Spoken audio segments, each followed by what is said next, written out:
All right, so the Cold War, right? You've heard about it, but what actually happened? Well, here's the Cold War explained in 10 minutes.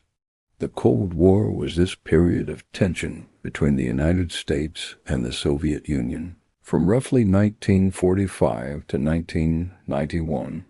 The term Cold War was coined by journalist and author Walter Lippmann, who used it to describe the state of affairs between the U.S. and Russia following World War II. But why were these two superpowers constantly at each other's throats?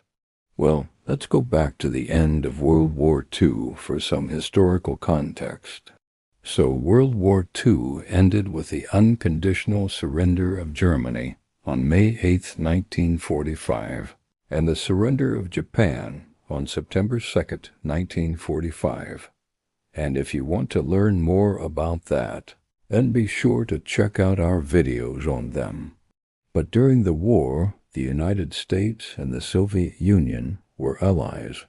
However, as the war was ending, tensions began to rise between the two, as they had very different ideas about how the post-war world should be organized. Now, there were a lot of differences between the U.S. and the USSR, such as their economic and political systems. The U.S. was a capitalist democracy, while the USSR was a communist dictatorship. Now, since neither of these ideologies are mutually exclusive or compatible, this created a massive rift between the two nations. For example, capitalism is an economic system in which the means of production are privately owned and operated for profit, while communism is an economic system in which the means of production are owned and controlled by the government, who then allocates resources and provides services to the people. And this difference in ideology caused each side to see the other as a threat to their way of life. The U.S. feared that communism would spread to other countries and create a global communist empire, which would then destroy freedom and democracy. On the other hand, the USSR feared that capitalism would corrupt the world and lead to the exploitation of workers and the concentration of wealth in the hands of a few. Now, the U.S. and the USSR both felt justified in their fears. In fact, they both had plenty of reasons to feel that way. Like, for example, prior to World War II, Nazi Germany tried to spread fascism across Europe. Meanwhile, over in Latin America, U.S. companies often undermined democratically elected governments and replaced them with dictatorships that were favorable to American business interests. So yeah, neither side was innocent. But in the end, it didn't really matter because these fears would only grow as time went on. After the end of World War II, the United States and the Soviet Union occupied 4 different zones in Germany. Now, the U.S., the U.K., France, and the USSR, they all agreed to temporarily administer these zones until a peace treaty could be established. But instead of leaving as soon as possible, the U.S. and the USSR both began to impose their respective ideologies on their zones of occupation. The U.S. and its allies promoted democracy and capitalism, while the Soviets promoted communism. And this created 2 separate states, West Germany and East Germany, which were aligned with the respective ideologies of their occupying powers. This division would become a permanent split between East and West Germany in 1949. This growing divide between the ideologies of communism and capitalism would come to be known as the Iron Curtain. It was a metaphorical barrier that separated the Soviet Union and its satellite states in the East from the West. The expression was first used by Winston Churchill in a speech in 1946. He said, From Stettin in the Baltic to Trieste in the Adriatic, an iron curtain has fallen across the continent. So essentially, the Iron Curtain represented the beginning of the Cold War. It was a clear boundary between the communist East and the democratic West. However, one of the main causes of the Cold War was also the formation of NATO and the Warsaw Pact. So after the Berlin blockade in 1948 and the formation of the Federal Republic of Germany and the German Democratic Republic, it became clear that a lasting peace in Europe would be difficult to achieve. So in response, NATO, or the North Atlantic Treaty Organization, was formed in 1949. This was a military alliance between the United States, Canada, Denmark, France, Iceland, Italy, Luxembourg, the Netherlands, Norway, Portugal, the UK, and West Germany. And the main purpose of this was to counter the threat posed by the Soviet Union and its allies. In response to the creation of NATO, the USSR formed a rival military alliance called the Warsaw Pact in 1955. Members of this pact included the Soviet Union, Poland, East Germany, Czechoslovakia, Hungary, Romania, Bulgaria, Albania, and later on, Mongolia. So these military alliances only made the division between East and West Germany more pronounced and the Cold War rivalry between the United States and the Soviet Union much more intense. And this tension would continue into the 1950s and escalate during the Cuban Missile Crisis. But before we get into that, now another cause of the Cold War was the rivalry for global influence.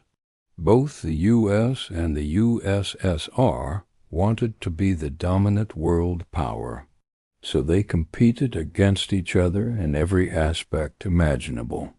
The competition over who had the better weapons, the most technological advancements, and even the more appealing way of life was incredibly intense. For example, both sides wanted to be the first to reach outer space and land a person on the moon. Or take the development of nuclear weapons, for instance. After the United States dropped 2 atomic bombs on Japan, ending World War II, the Soviet Union began to fear that they might fall behind in terms of military technology. So they began to develop their own nuclear weapons program. On August 29, 1949, the Soviet Union successfully tested their first atomic bomb.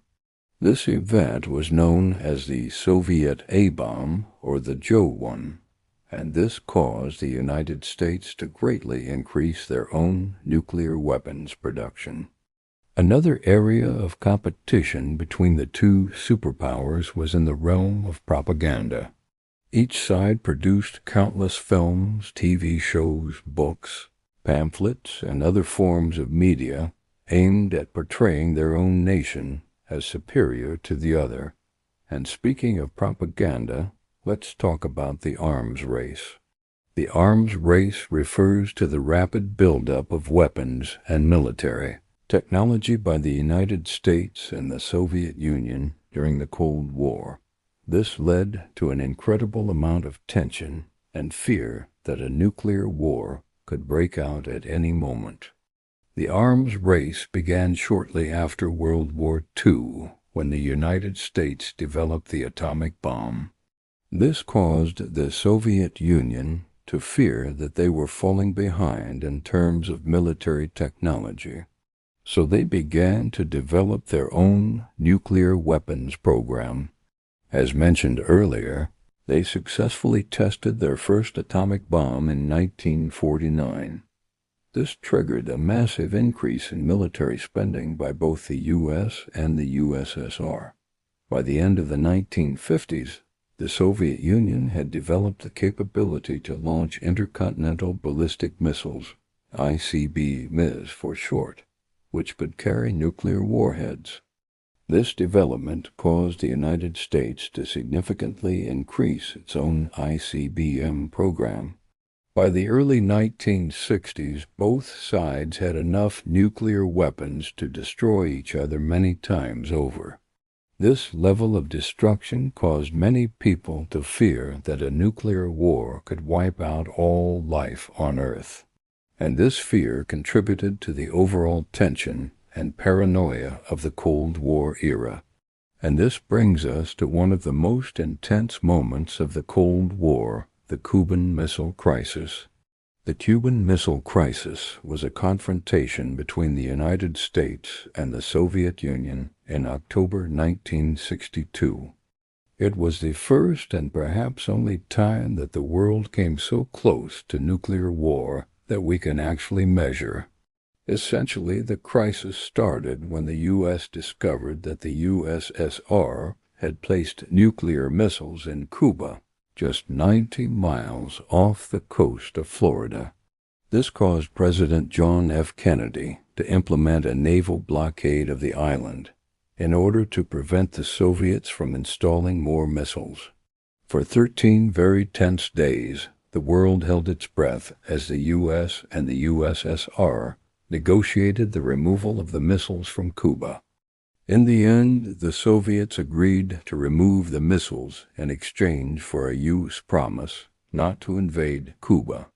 Now, the Cuban Missile Crisis is often seen as the turning point of the Cold War. It brought the two superpowers so close to nuclear war that it forced them to find a way to coexist.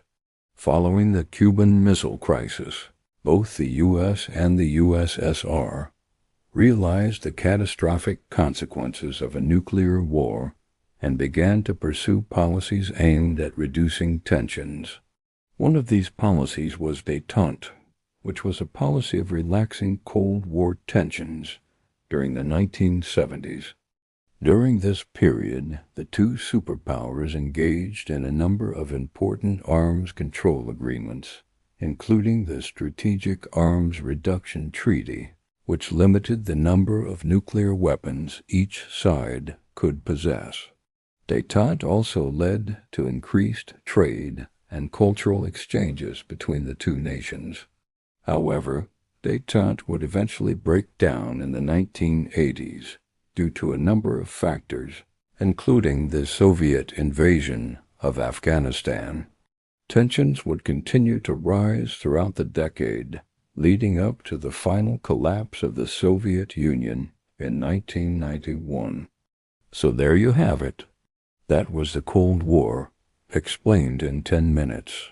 If you enjoyed this video, please leave a like and subscribe for more. Thanks for watching.